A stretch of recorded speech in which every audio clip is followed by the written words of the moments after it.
After endlessly waiting for another episode of our favorite show, House of the Dragon second season is finally here. We have all been anxiously awaiting for this day ever since HBO aired the season 1 finale. Now that House of the Dragon is back, I will go over what happens in each and every episode this season. The first thing I want to do is thank everyone who stood by me and watched all my videos while we waited for the second season. I'm so excited to finally watch all these new episodes right along with you. Now let's dive into this first episode that is named A Son for a Son. Now, one of the very first things I noticed is how everything is so much bigger this season. I thought the size and scope of all the different sets and locations was absolutely incredible. A lot of these sets actually felt very real, and that makes it so much easier for everyone to immerse themselves into this show. It almost feels as if some of these castles have actually been here for thousands of years. I was more than delighted after I heard the first scene would be in Winterfell, easily one of my favorite locations in all of Westeros. As we were following the Raven at the beginning of the episode, I found myself smiling at the thought of finally seeing House Stark again.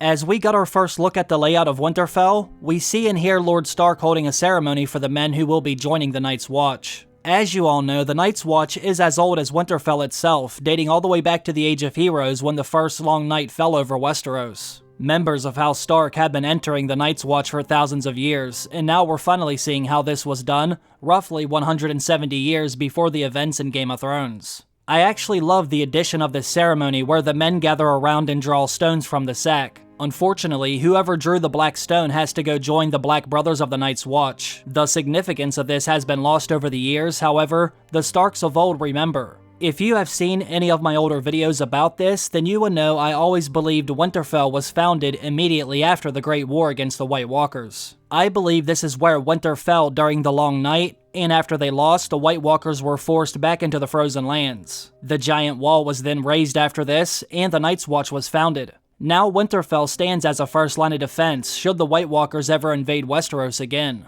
That is why a Stark must always remain in Winterfell, and this would be why Winter would fall here again in Game of Thrones when the Night King and his army were defeated.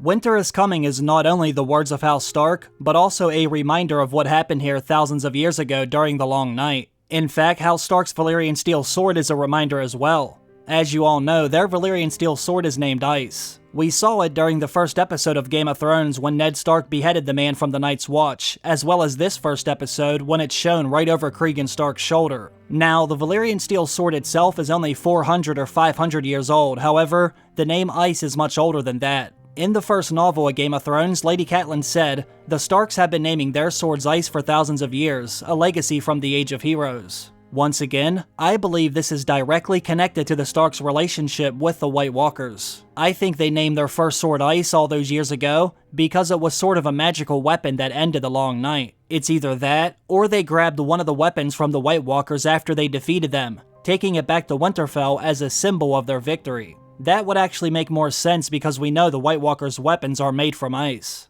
Afterwards, and for years to come, they would give all their house swords that name, only this knowledge was lost over the years as well. It's interesting because Lord Cregan Stark seems to already know about the threat that lies out beyond the wall. It's no secret, House of the Dragon is rewriting some of the history, so maybe we'll find out the Lord of Winterfell knows about House Stark's ancient secrets regarding the White Walkers. While he and Jacaerys were overlooking the wall, Lord Stark insinuated that the threat he faces is much greater than the one in King's Landing. It sounds like Aegon the Conqueror might have revealed what he's seen in his dreams when he met Torrhen Stark. Aegon must have said something that made Lord Stark want to send extra security to the wall. This is the same dream Viserys would reveal to Rhaenyra. Not only that, but we also hear Cregan Stark mention how Alysanne's dragon would not fly over the wall, suggesting it could sense the danger beyond it. This is also interesting because we eventually see Dany's dragons fly over the wall without any issue. Why did Dany's dragons fly over the wall if other dragons were afraid? I think it might have had something to do with the mark on Bran's arm. If you remember, that mark allowed the Night King to enter the Three-Eyed Raven's cave. Maybe it allowed the Night King to go south of the wall since Bran went through it with the mark on his arm. Or maybe Dany's dragons were willing to go out beyond the wall because they could sense Jon was in danger. Remember, Jon had the blood of the dragon after all. That alone might have led them there, regardless of how they might have felt. Let me know what you think about that down below. In George R. R. Martin's Fire and Blood, we hear about Jacaerys and Cregan Stark making a pact of ice and fire. We may not see this happen in the show, but I've always believed it had something to do with the White Walkers, very similar to the agreement we saw Jon and Dany make in Season 7. Once again, House Stark knows it will need the help from House Targaryen should the White Walkers invade Westeros, but Jace will need his help first. Lord Cregan Stark says he has 2,000 Greybeards in his service ready to fight for Rhaenyra. You could see Jace wanted to ask him, do you have any black or brown beards as well? While I am grateful for your veteran soldiers, I'll also need some men who aren't senior citizens. Unfortunately, that scene ends as Jacaerys is about to learn of the death of his little brother Lucerys. He immediately heads off for Dragonstone, where they will hold the funeral ceremony. Now we'll get into the main focus of the episode, whereas the Blacks and the Greens are making their necessary arrangements ahead of the Dance of Dragons. We soon find out Rhaenyra's not on Dragonstone. She's alone on her dragon, looking for any signs of Lucerys or his dragon Arax. This is certainly understandable. Although she already knows he is dead, she still needs to see it for herself. It is a heartbreaking moment when Rhaenyra discovers the remains. Emma Darcy, without a doubt, gave one of the best performances in the episode. That heartache and sorrow will be felt throughout the Seven Kingdoms. And this is exactly why Rhaenys says Aemon and Vhagar better hope they don't run into Rhaenyra and her dragon. Rhaenyra's emotions are so overwhelming right now, there's no telling what would actually happen. Meanwhile, Daemon is back on Dragonstone, anxious to unleash his own vengeance. He wants to fight right now, but Rhaenys isn't there to take his orders. They'll need to wait for Rhaenyra before they deliver their first blow. In the following scene, we see the early stages of House Valerion's blockade on the Gullet, the seaway that separates the Blackwater Bay and the Narrow Sea. Their blockade immediately bears fruit because they find Mysaria hiding down below on one of the ships. She's essentially on the run after Larys Strong had her home burnt down at the end of last season. Daemon is obviously furious because while they were lovers, she was also selling information to Ser Otto Hightower. Not only that, but she also helped Ser Otto and the Kingsguard find Aegon shortly before his coronation. Daemon feels as if everyone is letting Aegon get away. At first, it seems as if Mysaria doesn't have any valuable information for Daemon, but we'll see she does know something later in the episode. Finally, Rhaenyra does arrive back on Dragonstone. Although she doesn't say much, what she does say is immediately understood. She wants Aemon Targaryen, the man responsible for the death of her son Lucerys Velaryon. Now Daemon has exactly what he was looking for. He sees this as his green light to strike back. Now we see him offer Mysaria her freedom, so long as she helps him gain access to the Red Keep. In King's Landing, we get our first look at Aegon on the Iron Throne as the new king of Westeros. This was a very interesting look at the other side of Aegon, and I gotta be honest, I do like that they shown this other side of him because now he's not as hateable as I initially thought. He actually wanted to help some of the small folk, but Ser Otto immediately stepped in and made him think otherwise. He's worried that Aegon's generosity will lead to everyone asking for help.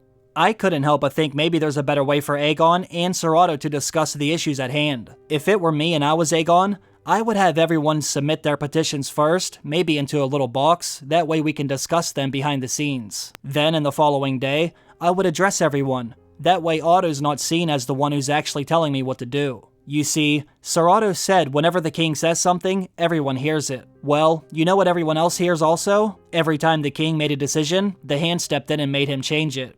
I don't know, maybe I'm wrong about this, but I don't think that's a good look either. Later in the episode, Ser Larys Strong has a conversation with Aegon, suggesting that maybe he should rethink who he has as his hand altogether. As you all know, Ser Otto was his father's hand after all, and if he doesn't want to be seen in that same light as a weak man, maybe he should find someone else who's more suitable for Aegon's own ambition.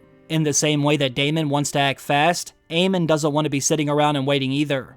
Even Aegon shares that aggression, but he also doesn't seem to be taking things very seriously either. The Dance of Dragons is on the horizon, yet Aegon's sitting around and getting drunk with his friends and having a laugh at the small council meetings. He does want to fight, but he's not doing a great job at making sure everyone is aligned with one another. That's why we see Ser Criston Cole and Aemon discussing battle strategies amongst each other. They know battle is inevitable, and they know they will be looked on to lead the attack if they want to win. Alicent is starting to have a little too much fun as well. She was all about duty and sacrifice last season. Now she's sleeping with the Lord Commander of her son's Kingsguard, while the enemy has already slipped behind their lines. Aegon and Alicent's lack of focus will without a doubt come back to haunt them. Ser Larys Strong even reminds Alicent that he's been watching and listening to everything that has been happening inside the Red Keep. Without actually saying it, he lets her know he's aware that she's now sharing those delicious feet with someone else. We hear Alicent say she shouldn't do this anymore, but then she's seen with Criston Cole again, during the worst moment of her daughter's life. The episode ends with one of the most shocking moments in the series thus far. Helaena even had a feeling something bad would happen because she's been seeing rats in her dreams. Now I'm assuming she only sees things in fragments like Bran Stark when he was becoming the Three-Eyed Raven.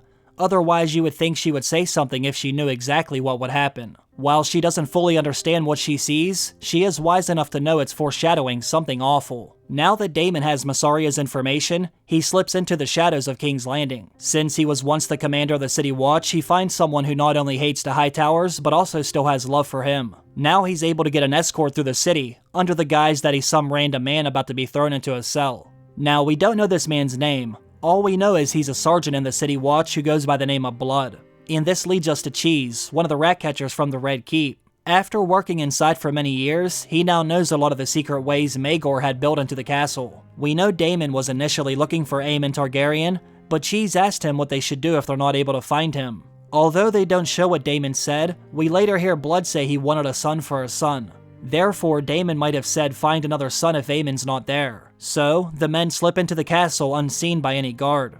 That's until they walk right into the throne room where Aegon and his friends are sitting. If Aegon only knew what these men were about to do.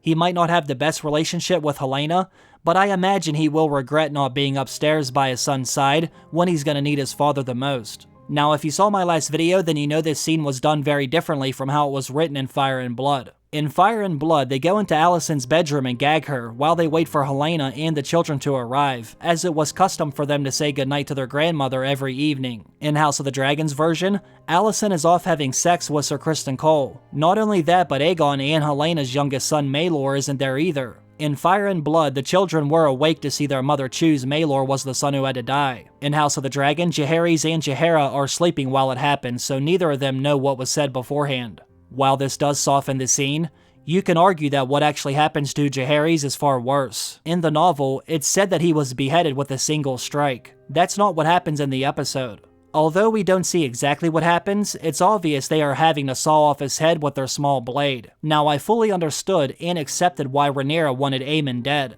I think most of us would want the same thing if we were given the same scenario. As angry as Rhaenyra might be, she's gonna be furious when she finds out Daemon sent men inside the castle who ended up murdering an innocent child. Helaena did the only thing she could do. In absolute shock, she grabs her daughter Jaehaera, then runs to the only other room where she would feel safe, which was her mother's. The assassins flee from the castle shortly thereafter. While there were some things I would have done differently, I think this episode did a great job at setting up the season. Now that children are dropping like flies, it's obvious the Dance of Dragons is inevitable. No one will be able to fix this with a simple letter. No words will undo the horror that's already been done. There's also a few other characters who we will see more of later. One of those is Hugh Hammer, a man we met during the scene in the Red Keep, as well as Alan of Hall, the man who helped rescue the Sea Snake. I'm not going to go into their background here, but they were obviously shown and set up in this first episode for good reason. If you do want to know what else will happen in the upcoming episodes, make sure you subscribe because I will be making a lot of new videos each week. In my next video, I will break down what's happening in the most recent trailer released by HBO. Again, this first episode only set the stage for what should be an amazing season. As you can imagine, Aegon will be furious when he finds out what happened to his son. He will understandably want vengeance, further accelerating an already dangerous situation. I am excited and anxious to see how this will unfold in the next episode. I hope to see all of you back here for that one as well. As always, I want to thank all of you for watching another video. Have a great day, everyone. I'll see you soon. Bye.